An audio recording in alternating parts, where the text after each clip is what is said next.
Just a heads up, in this episode, you're going to hear some colorful language and references to drugs. We'll also get into the seamy underbelly of government policies. Just something to bear in mind if you have kids present. Just kidding. It's not seamy. We're just being nerds about it. At a very early age, 13, so I started selling weed and then eventually started selling coke and started my home delivery service. We were generating about $5 million in revenue, $2 million, I was making a profit. I grew up 3 blocks away from here. My mom still lives in the same apartment I grew up in. It was tenement housing in the 80s and 90s down here. It was a very drug-infested neighborhood. Like every 10 steps you took you saw a heroin needle. I grew up seeing people lining up for heroin, 100 people lining up for heroin. And you'll see the people in front with gold chains, nice watches, the good clothes, and you think that was, for me, that was success. I quickly fell into that lifestyle, selling. This is Fighting Crime, the show that asks big questions about crime and how to stop it. I'm Christina Quinn, a journalist, and I've spent my career digging into stories to discover the truth. I'm going across the country, from prisons to universities, police chiefs to inmates, to look at the evidence and question everything we think we know about how to make America safer. I want to know what actually works and meet the people who are making it happen. So join us as we figure out new ways to fight crime and make society safer. And be prepared to think differently.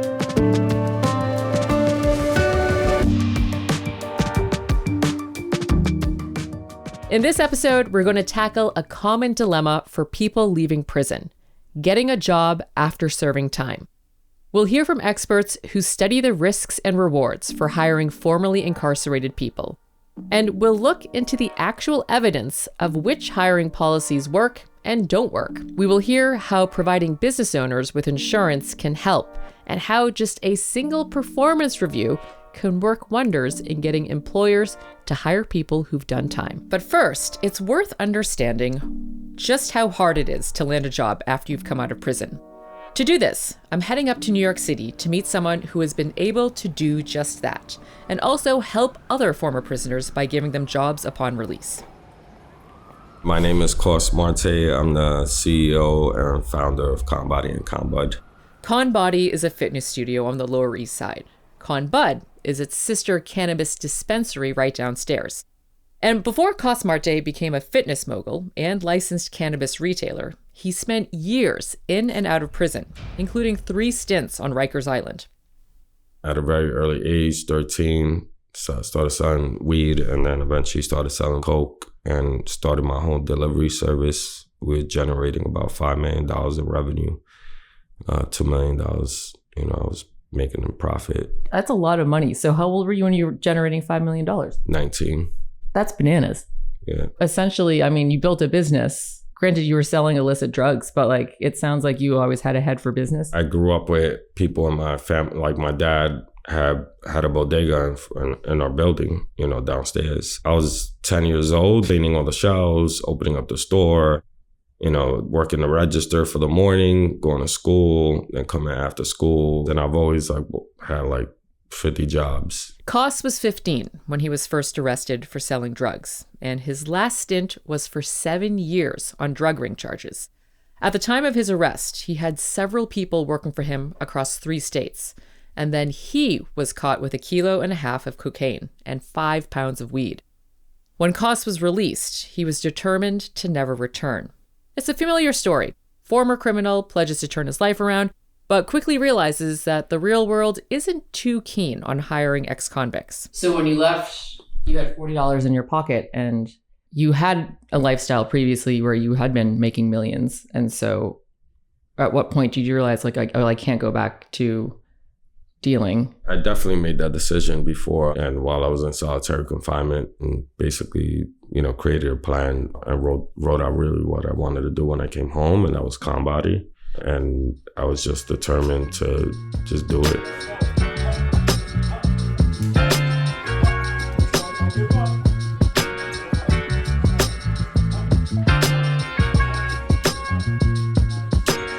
Coss had put on a lot of weight by the time he last went to prison, and doctors told him he could die of a heart attack within 5 years. So he started working out hard in prison. The exercise paid off. He lost 70 pounds and helped other inmates get into shape. By the time of his release, Coss knew he wanted to open up a gym. But when he got back home, he had to start making money. There were people depending on him. But finding work was hard. I had my son that I had to support, like my ex-wife too. I tried to get any type of job. I was cleaning apartments for $5 an hour. And basically, I was working under the books, right? Because I was denied so many times. Because once people saw that you had a criminal record on a job application, they didn't want to consider you? And every time I went to some sort of place to get employed, I went to Midtown, to all the fancy stores, and asked for a job application. And on top, it basically states your name and the last name. And then it says, have you ever been convicted of a criminal record? And basically, you have to check that box. At ConBody, Coss teaches the kinds of workouts he did in prison. ConBody is bare bones, by design. Cement walls, fluorescent lighting. But the real kicker is the entrance to the actual workout room. It's a steel door with bars that look like it was plucked from a penitentiary. A sign at the doorway states, "No shoes in the cell." Yo, I haven't seen in a minute. So part of your business, you have made it a priority to hire people who have come out of the prison system? At ConBody, 100% of my employees are all formerly incarcerated. Down here, probably 80%, and then also had people like my wife or people that had family members that have been incarcerated that are working with us. So I'd say everybody's 100% justice impacted. Coss knows all too well how hard it is to be taken seriously as a potential hire when you have a criminal record. His experience has made him a vocal advocate for prison reform.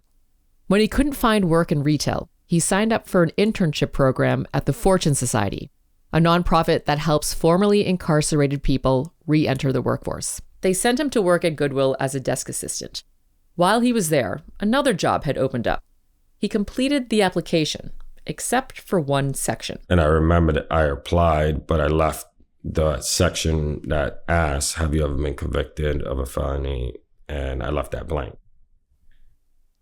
He got the job, but that wasn't the end. Like a month later into the job, the director calls me into the office and she says, we noticed that you left this blank on your application, and do you want to talk about it? I was like, it's something that I really don't want to talk about, something that happened to me a long time ago. And basically I moved on and I changed my life. And she said, I'm going to give you a chance, like old Russian lady from like, yeah, for real, like white hair. And she gave me a chance and I started working as still doing the data entry job. And then I moved up to being a resume writer. And while I was doing a resume writing, I was doing like 40 resumes a day for people that were like on welfare or coming out of prison and stuff like that, just trying to get a job. So around this time, Coss started his fitness training business, ConBody. He was training people outside in Forsyth Park. No one would rent a space to him because of his criminal record. But Coss was committed. He taught 2 morning classes before heading into work and 2 more classes after work. And then I found a Craigslist listing for $2,500 under a Buddhist temple and on Broome and Eldridge on the same corner where I sold drugs at, where I got locked up at, the first time. And so I was in the basement there and we turned it into like a little fitness studio. And I remember like the Buddhist lady upstairs coming downstairs and like asking me to turn down the music because like she'll bring me upstairs and like DMXing is like in back of Buddha, just like, and Buddha's just like bouncing with the, so. And she used to do it with a smile and it was like great. And we still, have a good relationship over there. We're going to hear more from Coss about life after prison. But let's first find out why employers don't want to hire former convicts. It's not always as obvious as you may think. And we can't just rely on luck or serendipity or the kindness of Buddhist property owners.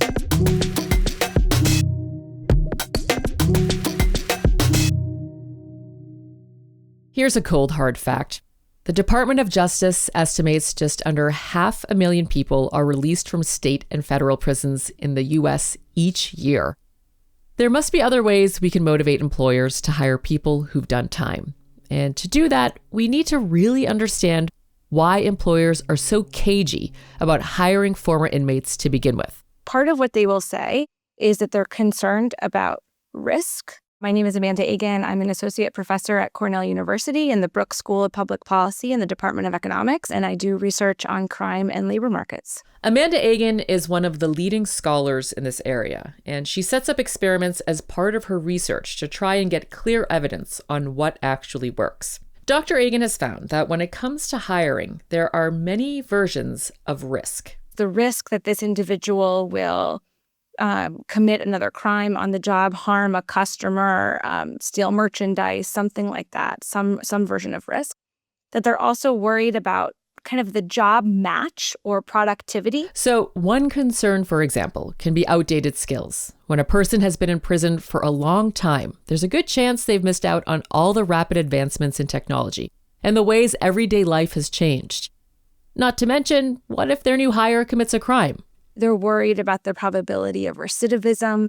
And so if this individual commits another crime, even not on the job, right, that could impact their ability to do the job if they're going to be tied up in the criminal legal system. She's got a point. And might I remind you, we're a pretty litigious nation. Filing lawsuits is a bit of an American pastime. A lot of this risk that we're talking about for actions on the job is tied into the potential for negligent hiring lawsuits. And so employers in the United States could be sued, let's say by a customer, if the customer is harmed by an individual who has a criminal record, and the person can say, hey, the firm should have known this person is going to be a risky individual because they have a criminal history. Remember that question on the job application form Coss mentioned? The one that asks if you have a criminal record and you can either check the yes or no box? However it's actually worded, intent is broadly the same, to see if you had some sort of interaction with the criminal justice system. And if ticking this box can put employers off, even considering you for a job, then you might think that maybe getting rid of this box could have the opposite effect. Ban the box is meant to get around this problem. Around 36 states have tried a version of this policy, which prohibits employers from asking about criminal records histories during the initial job application or in job interviews. They can still do background checks, but just later in the hiring process. In general, ban the box policies only apply to public employers, but there are some states and cities where these restrictions have extended to private employers too. Criminal records that are reported to employers can include charges that didn't lead to a conviction. So if you were charged with petty theft, the prosecutor eventually dismissed the case. In most states in the U.S., that can show up on a criminal background check for 7 years. If you were convicted of a low-level misdemeanor offense, that also gives you a criminal record, even if you didn't end up serving any time incarcerated. Maybe your punishment was a fine or probation or something like that. That still ends up on your criminal record. It's estimated up to 1 in 3 Americans have a criminal record. And work by Dr. Agan and others show that employers who ask about criminal records are 63% more likely to call back someone who doesn't have one. Ban the box is meant to get around this problem. Around 36 states have tried a version of this policy, which prohibits employers from asking about criminal records histories during the initial job application or in job interviews. They can still do background checks, but just later in the hiring process. In general, ban the box policies only apply to public employers, but there are some states and cities where these restrictions have extended to private employers too. In Dr. Agan's paper, Ban the Box, Criminal Records, and Racial Discrimination, a field experiment, she looked into ban the box policies in New Jersey and in New York City, working with her co-author, Sonja Starr. As you can tell from the title of the paper, they were also interested in looking at the role of racial discrimination in ban the box policies. Amanda Agan and Sonja Starr suspected race could play a factor in how employers react to information about potential candidates. And so we did what's known as an audit study, where we sent applications to real jobs on behalf of fictitious applicants, where we randomized the race of the applicant through their names, and also whether the applicant had a criminal history or not. And we did this in 2 jurisdictions, the state of New Jersey and in New York City, both before and after ban-the-box policies went into effect in those jurisdictions. And so then we could look at how employer reactions were changing to different types of applicants when they could see criminal history information and when they couldn't see criminal history information. And so what we could see was that employers were significantly less likely to call back an applicant that had a criminal record. So employers prefer candidates without criminal records, which makes sense. Now, how about race, the other factor that Dr. Agan and Dr. Starr were looking at? Interestingly, at the same time, if we looked at the racial differences in callback rates before ban-the-box, conditional on either having a criminal record or not having a criminal record, we actually didn't see any differences in callback rates by race. That is, employers seemed to treat white and Black applicants with criminal records very similarly, and white and Black applicants without criminal records very similarly. Okay, so to keep track, before ban-the-box, employers are calling back the same number of Black and white candidates. How about after ban-the-box? And don't forget, these are applicants who, aside from race, have similar backgrounds. So we're talking about job and education histories, neighborhoods, all that. What happened once employers couldn't ask about their criminal record history? Now, once that information was taken away, we actually saw a dramatic racial gap open up in terms of employer reactions to our applicants. So once there was no more box, they could no longer differentiate between individuals that had a record and individuals that did not. And we saw that they were significantly more likely to call back a white applicant than they were to call back a Black applicant. Wow. The paper shows that before ban-the-box, white applicants would get 7% more callbacks than similarly qualified Black candidates. After ban-the-box policies came into place, this figure jumped to a staggering 45%. Why does this happen? We kind of concluded that employers were now stereotyping, looking at Black applicants and just kind of assuming that they were very likely to have a criminal record and reducing their callback rates for those individuals. So employers who are generally calling back similar numbers of Black and white candidates before ban-the-box are now calling back fewer Black people after ban-the-box has come into place. Callback rates for individuals with records increased after ban-the-box. In many ways, that's what ban-the-box was meant to do, right? Increase opportunities for job interviews for individuals that had criminal records. But it came at a cost of lowering callback rates for young minority men who did not have a criminal record. If banning the box is increasing the number of callbacks applicants get, and for mostly white applicants, is it actually also leading to more job offers? Ban-the-box doesn't prevent employers from doing background checks ever, right? It just pushes it later in the process. And so it could be that individuals were more likely to get a job interview, but then once the employer did the background check, we didn't see evidence of actual increases in hiring. So did ban-the-box policies encourage employers to hire people with criminal records? The answer is a resounding no. Okay, so now that we know that, what are other ways background checks can discourage employers from hiring people with criminal records? Dr. Agan also looked at sealing records, or record expungement, which some jurisdictions have started implementing. Details vary, but overall, they let you hide or get rid of a criminal record after a waiting period. And so, Dr. Agan, do they work? We actually found no increase in formal sector employment after that moment that they had a completely clear record. In fact, Agan and her co-author had data from Maryland that also prohibited the reporting of convictions after 7 years. Again, they saw no increase in employment after the criminal history information disappeared after 7 years. So what's going on? Because in this case, employers aren't even aware of a criminal record. So are they making assumptions again? Or is it something else? And our best interpretation of these results, we went through kind of several mechanistic tests in this paper to understand what was going on, is that there was really a scarring happening. Employment rates fell when an individual first acquired a criminal record. And then they sort of stayed down.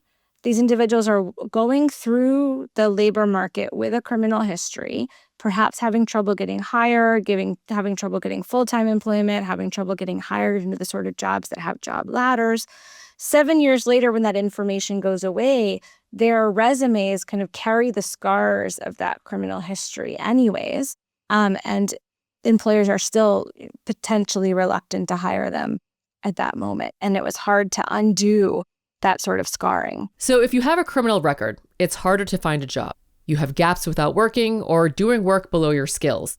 And all of this shows up on your resume, making you less and less appealing as a job candidate. Like she said, you're scarred. So far, 2 policies, ban the box and clean slate, don't seem to be helping, even though they sounded like they should or they would. And Dr. Agan thinks this all points to something a little unexpected when it comes to knowing whether applicants have a criminal record or not. Employers seem to want this information. And so they're trying to infer it potentially in the ban the box case. In the record sealing case, I think that's a bit of a different question in the sense that, like, because employers did care about it at first, it continues to matter even once you take that information away.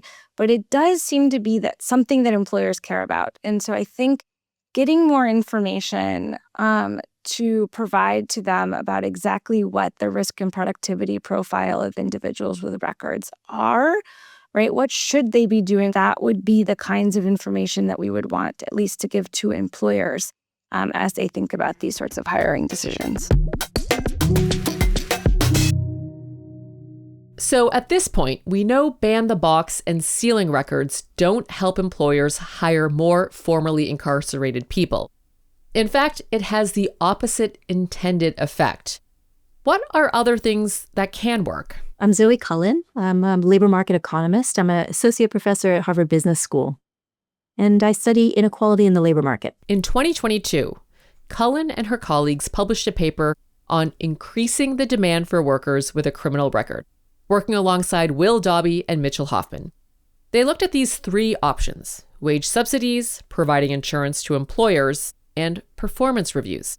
Now, this is an interesting paper because it's like a field experiment looking at possible solutions to some of the reasons Dr. Agan said employers are concerned about hiring formerly incarcerated people, like concerns over productivity and if this hire does something criminal on the job. Dr. Cullen and her co-authors worked with a job platform site to test these options out and to gather their data. This was a site linking people up with temporary work. Some of it could lead to full-time positions, but that isn't the main goal of the work posted on this platform.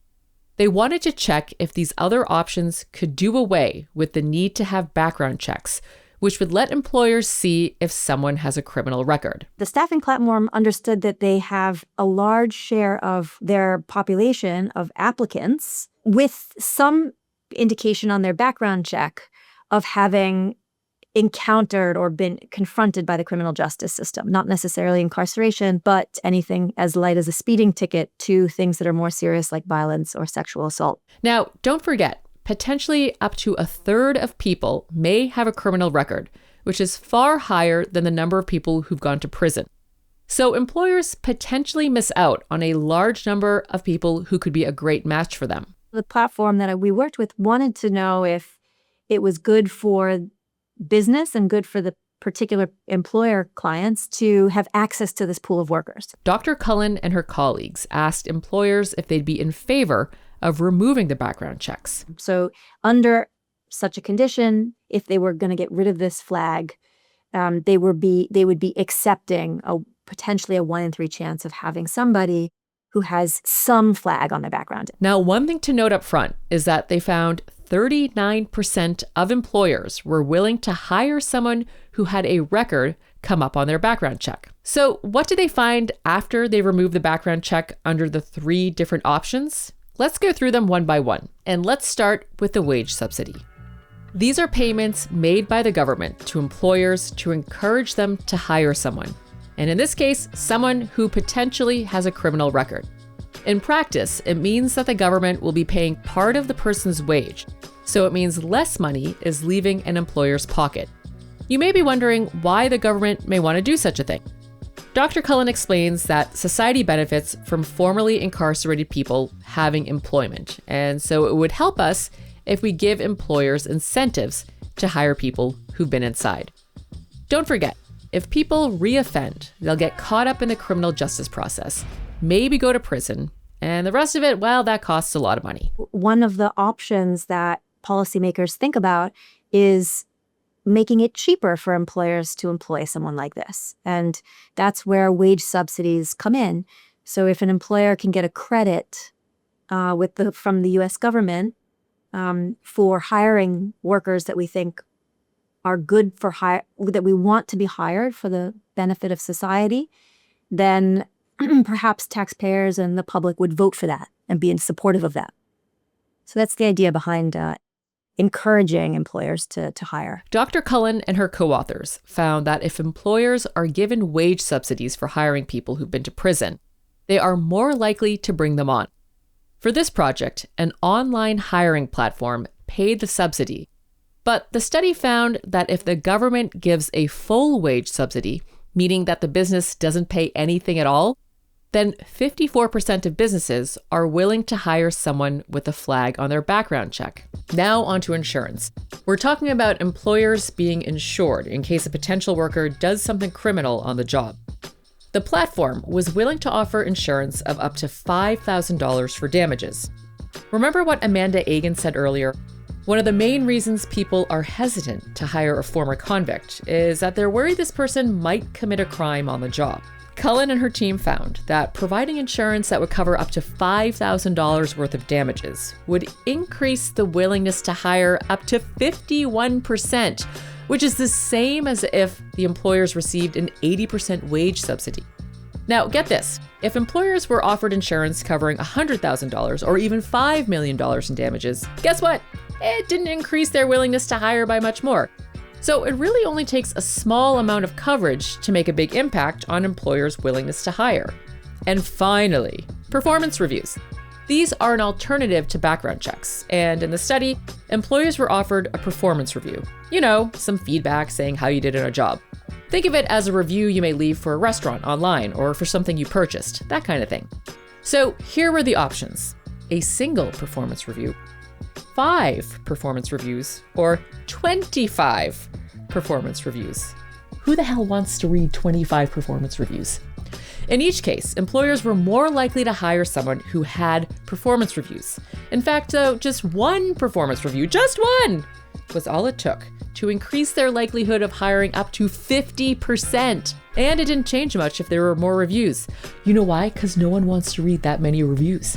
If we compare the impact of providing one past review, which in some ways is almost free because the platform could match somebody to get some information, and that potentially could be a net cost of zero. That type of policy gives the impact on hiring equivalent to a 50% wage subsidy. Now, that's a pretty big effect for something that's such a light lift. The platform itself was very responsive to the findings. In fact, that most of the jobs are now jobs where the employer can proactively select to match with people who may have a background flag.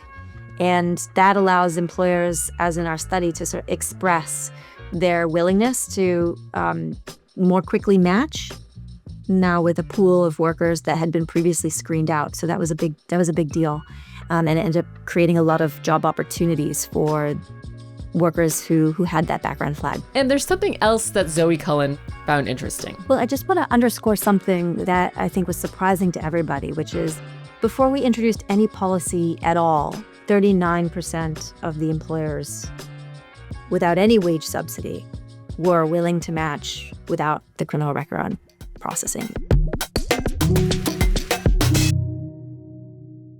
Back on the Lower East Side in New York City, Coss Marte tells me how he's passionate about giving other people like him a chance. In terms of like your transition to back into the real world, right, was other than trying to find work, like what was it a struggle just transitioning back into sort of like getting into the flow of everyday life? There was moments where like you feel, I felt dizzy, right? Like I like going into the subway for the first time in years and standing there and just looking around and nobody's looking up and everybody's looking at their phones felt weird, and like I went in with a flip phone, Right. Phones didn't work on the platform. And I remember like feeling like dizzy, like I was on a fate for a second. And so how did Coss go from feeling overwhelmed on the subway to running his business and finding his own employees?